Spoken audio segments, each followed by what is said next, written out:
What's up? Welcome to Tales Tomorrow. I am Morrow, your storyteller for today. With me I have some more RPG horror story. You know, playing through Final Fantasy XIV Dawn Trail have inspired me to restart my Final Fantasy D&D campaign. Besides, the people that put together the D&D campaign homebrew have updated and overhauled a lot of the classes, and they're working on adding Viper and Pictomancer, the new classes added to Dawn Trail, into this packet, which is incredibly cool. I'm looking forward to the kind of stuff they can come up with. Either way, let's get some RPG horror stories for today.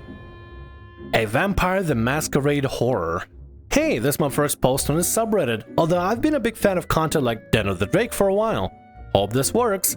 So a bit ago, I've been trying to get into a Vampire the Masquerade, and I fell in love with its fun lore, the different clans, and the whole edgy Machiavellian schemer feel. So I looked at the internet for games and eventually found one, chatting with a storyteller. Let's call him Mike, fake name, since calling him Storyteller or SD feels funny. So Mike gave me the basic premise, which was really cool, and asked me what character concept I'd be with. I mentioned I was really new to the whole system, but was excited. I had an idea, which I thought was pretty great, about a Malkavian marksman who felt an obsessive-compulsive need to rigidly structure everything in order to keep out the insanity that is the bane of Clan Malkavian. Mike liked the idea and mentioned that we were playing Ankile, middle-aged vampire are between 52 to 100 years old. He then asked me how much XP I wanted to start with, telling me I had to decide. I got nervous, since while I had tried to learn more, I was much shaky on the system and didn't know too much. So I looked things up and somehow got 35 XP.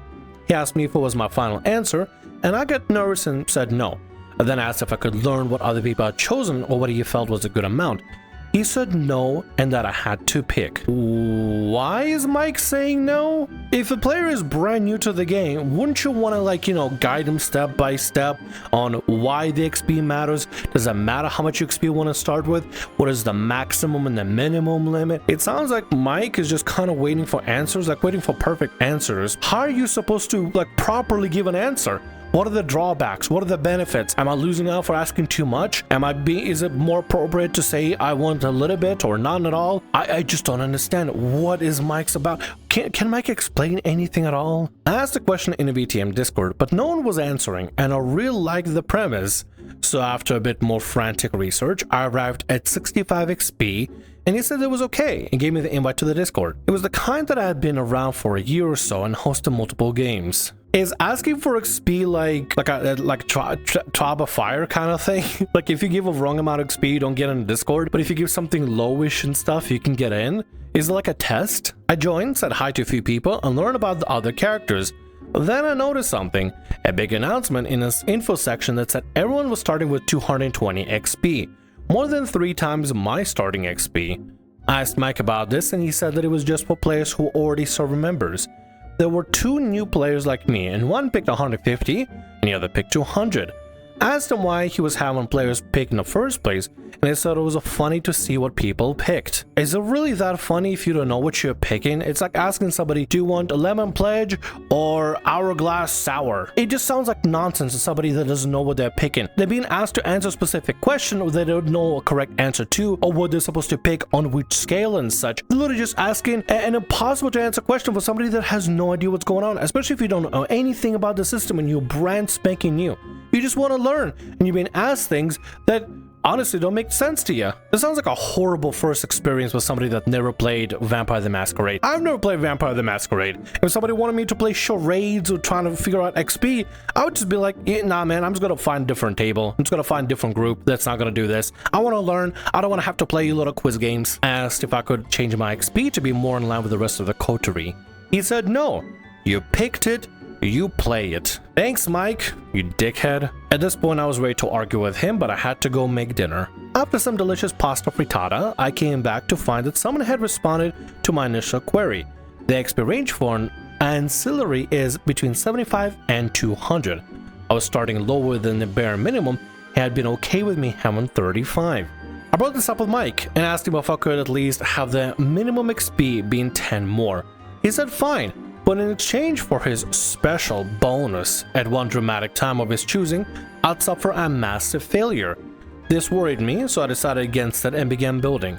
A bit aggravating, but I'm a people pleaser willing to take a lot. If you're gonna be a people pleaser, recognize which person is worth pleasing and which person is completely not worth it. Strangers that are asking a lot from you and just want to play with you and toy with you, not worth it whatsoever. Friendly people that want the best out of you and actually want you to have a good time and have a wonderful time without having anything be asked of you, yeah, that's no problem at all. But at the same time, with those people, it's just really easy. They just like your presence and like to do stuff with you and just don't actually ask for a lot when it comes to pleasing people. They just want you to have a good time and have a good ride. If the baseline is like 200 XP, just give the guy 200 XP, or gal, or whoever. Give the new player 200 XP and just help them out introducing them to the game and having them try the game out. For crying out loud, it's a brand new player that has no idea what's going on. The least you can do is paint the game in a better light by helping them through the process of making their character, instead of doing this, which will definitely push a player away from wanting to try the system out, or even playing your server. Mike said we'd start once everyone submitted our sheets, and one by one we did. When I submitted mine, someone asked why my XP was so low. Mike said it was because this was as much as I asked for, and it would be cruel to give him unwanted XP. This pissed me off, and although I haven't left the group yet, I don't think I'll be playing with them. I'm looking into other games, and I found someone's much more promising. Then instead I'm a new player, and most crucially, haven't had me goddamn request XP. You know, you really should have called Mike out whenever he said that. You said, no, you told me how much XP to have, and I didn't know the system. I didn't know what the correct answer was, so I gave a random answer that I could think of. And then you basically shafting me to have lower XP, instead of me requesting it. You never requested it. Mike gave you a weird quiz and is running off the premise of a stupid quiz. That sounds like somebody that just likes to play with people for the sake of playing with people, and doesn't sound like somebody that's even worth dealing with. You should definitely quit the server and just block Mike and never interact with those people again. Maybe some of those people are nice and all, but the fact that nobody's calling out Mike's BS, probably because you've been doing it for a while, is just ridiculous. It's absolutely absurd. Mike sounds like a dickhead. Mike sounds like a really horrible person that really should not be a storyteller. Either way, let's go ahead and get to the next story for today. I swear, every time it's a Vampire the Masquerade story, it always goes a disaster. I don't know why. Anyway, let's get going. Player decries campaign setting as unrealistic because it lacks racism and misogyny. So a few years back, I responded to a posting on Roll20. The group was looking for a DM for a streaming project that we're planning on starting. Being comfortable streaming, I replied throwing out my type of game I run and brief overview of the setting I like to use. Eventually we met in Discord and they decided to give me a try. I'm not going into specifics about the entire group as they don't really matter the story. The one player that does matter though, Jen, for the sake of the story. She wanted to play a female barbarian and provided me with 6 pages of backstory. Please don't misunderstand me. I have no issues with players who are that involved with their character and presenting it to me, and ensuring it was okay for a game is my preference. Her character was interesting as she was born into a male-dominated clan, but had the mark of the leader. She faked her way into taking the trials of maturity, which was for only male clan members, proving her strength, etc. It was trope, but honestly very well written. 6 pages, unless your DM specifically asks for that, is quite a bit. And I mean, you can always summarize some of this stuff. You gotta give your DM a little bit of room for creativity and maybe put in some key names and key characters that you want to have. Sure, completely fine. But at the end of the day, you gotta leave a little bit of wiggle room, just a little bit of wiggle room. My backstory is usually like less than 2 pages at this point. I try to keep them pretty concise. I try to keep them at least a page length. That's just me though. I mean, like, I'm not saying you shouldn't write 6 pages worth of backstory. If you really want to do that, go for it. But at least, you know, provide like a little summary for your DM to go through and skim through, so they can have the summary on hand whenever they need to review it, but they can also read the full backstory as well. Our first session started well. The character had loose connection to each other, with Jen being tied to Dawn, orc druid character who she met upon arriving to the civilized lands. 2 things occurred to me as we played. Jen was playing her character with a gender chip on her shoulder. When her actions were questioned, her default statement was, "Because I'm female?" It wasn't annoying and actually created a number of laughs. 4 out of the 6 characters were female, which made her claim being targeted because she was female even funnier. The other thing I noticed was Dawn rarely seemed to get a chance to interact in the first session. Jen would always do the talking for her. I feel like the excuse of, "Is it because I'm female?" is gonna get kind of old and gonna become kind of stale if that's what's used over and over. "You're under arrest for your great crimes against the city. Is it because I'm female?" "No, you set the orphanage on fire, and then the orphanage next to it on fire." When I finished the first session, I went over notes clarifying some of the rule tweaks that came up during playing, etc. I commented I liked the way Jen played up her gender chip. Jen said it's not hard when the world's stacked against females. Jen said it's not hard with the world stacked against females. I clarified that it wasn't, and she's more or less brushed me off. When I asked Dawn if she was uncomfortable with the dialogue, she said no, but since she was playing a half-orc, she didn't want racial bias to hurt the group. Confused, I explained that the world, or at least a part of therein, doesn't harbor racial insecurities except to gnomes. Long story. I also clarified that this has been mentioned in my write-up when the world ad sent out. Jen chimed in that she was handling things because orcs usually are treated poorly in normal settings. I simply reiterated that it was not true for my setting and felt like Jen brushed it off again. Are both Jen and Dawn kind of going into the idea of like, oh, orc bad, people are going to be prejudiced against my character, or women bad and people are going to be prejudiced against their character? I just don't understand what's going on. If the DM never specified that orcs are like being prejudiced against or women are being prejudiced against, then I don't know where Jen and Dawn are getting their ideas from. I mean, especially if the DM they sent him a write-up apparently over the whole thing. So it's a little bit strange they're just making assumptions. Why don't I just ask you, DM, hey DM, how do people see orcs and half-orcs? Hey DM, how do people see women in the world? I mean, if you just ask them directly, you could probably get your answer and then write your character specifically like that. Maybe Dawn and Jen made the characters in a specific mindset, I guess, so to speak, even though the actual world of the game doesn't reflect that specific, like, stereotype, I guess. I don't know, like the specific conditions. It's a little bit up in the air. I'm only making assumptions, but from what I'm gathering, Jen and Dawn wrote the characters that probably don't fit the world too well. Maybe they didn't talk to the DM and they kind of wrote in some stuff that is not a thing, like the whole orc thing. But I'm kind of interested about the gnomes. I mean, gnomes are kind of sneaky beaky, so maybe there might be something to that, but I'm interested about the gnomes. What's going on with that? Second session doubled down on the trope. Jen made sure to accuse most NPCs of undervaluing her in the group because of their female status. She accused the guard of racism when they arrested Dawn, who was discovered standing over a vagrant's decapitated body. The session was fine till the end when the group discovered that the big boss of the small adventure was a hag.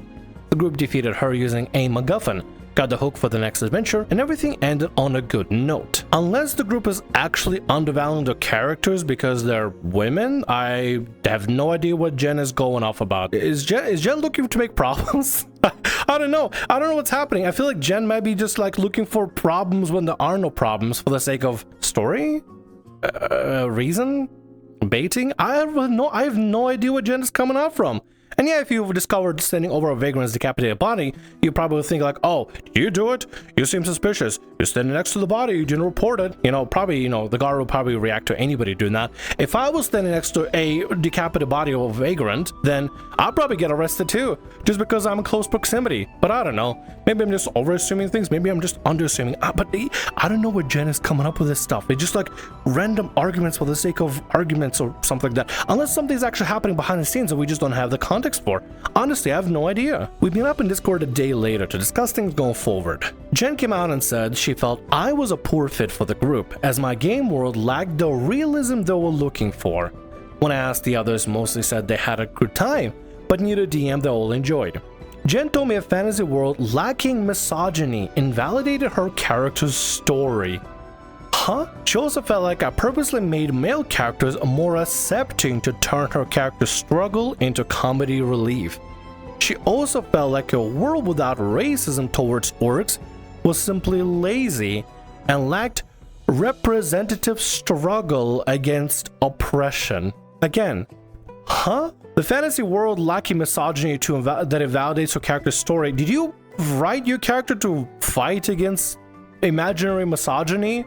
And because there was no misogyny to fight against, you felt like your character was invalidated? Why are you writing a character that is geared up to fight misogyny when the world doesn't have averse misogyny? What's the point for it? Or not have people be racist against orcs is lazy? How? I feel like that's like the most baseline thing that everybody goes to when it comes to writing a D&D campaign or any D&D session or really a fantasy session. Everybody sees orcs as big green violence machines and stuff like that in fantasy campaigns, and that's why people have like an easily aversion to orcs, because they think, oh, orc is gonna pillage me. Please don't pillage my pussy, orc, please. Jen literally made a character that's there to fight misogyny when there is no misogyny, so the character is just kind of there trying to pick fights about misogyny. Everybody's like, no, I don't dislike it because you're a woman human. I dislike it because you killed all the orphans in an orphanage. It's like creating a dragon slayer when the whole world doesn't really have a dragons that are being evil. It's like making a goblin slayer, but when goblins aren't evil, they're actually good and courteous and maybe merchants that want to just, you know, save up money for the 64,000 kids or some shit. It's like creating a character that's supposed to fight X, but the X doesn't even, like, it's not even prevalent or doesn't exist at such a demonstrable scale in this world. I just don't understand it. And then complain to the DM that didn't put that specific conflict for you to fight when the DM already said specifically what the world's about. It's just asinine. They literally created their own problems and expect DM to run these problems when the DM is not interested in running misogyny and sexism. They want to run a different story entirely. My brain is literally rotting from this stupidity. Why would you do something like that? Why would you do this to the DM? Why not talk about the DM about expectations, maybe what the DM could run and what kind of characters to make for the world? Why not have that conversation discussion? Why'd you just make a character to fight the bad guy when the bad guy is not that prevalent or doesn't exist in this world? That makes no sense to me. I thanked them for the game before getting booted from the Discord. I still gamed with 2 of the other players who asked to join one of the other games. Last I heard, I was the 3rd DM and they were up to the 5th and still hadn't started streaming as to a year later. So I guess I have 2 questions. First, given the information I provided, is it possible by not having my NPCs act sexist, I invalidated or mocked her character unknowingly? 2. What in the hell is representative struggle against oppression? You know, okay, I'll humor you at the end of it. I feel like you've done nothing wrong. You try to create a world where everybody can be included, where everybody can be accepted, that on a specific journey, and the 2 players there looked for a specific type of oppression to fight, but there was none of that oppression in the game. Nobody treated women differently. Nobody treated orcs differently, except maybe gnomes and stuff.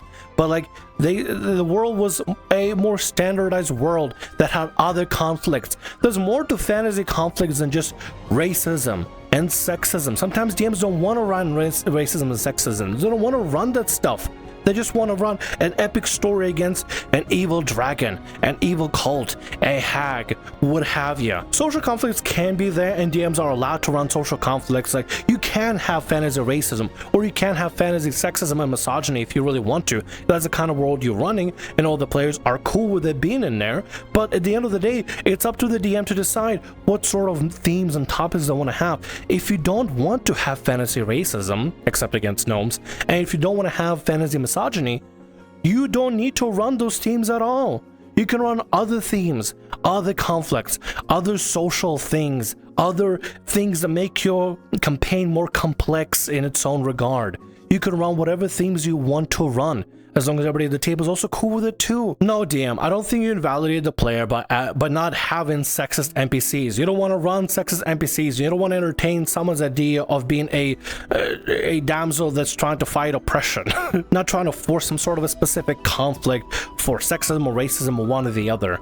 As for the second thing, represent to struggle against oppression, I don't know, man. It sounds like Twitter brain rot. I'm gonna be honest. It sounds like Twitter brain rot. And with that, that's gonna be all our stories for today. I want to thank you very much for watching and thanks so much for being here. If you like what I do, consider subscribing to the channel and leaving a like. Also, if the RPG Horror Stories ever goes down or if you want to submit your own personalized horror story, email is down in the description below. I'll see you again in more Tales tomorrow. Bye-bye.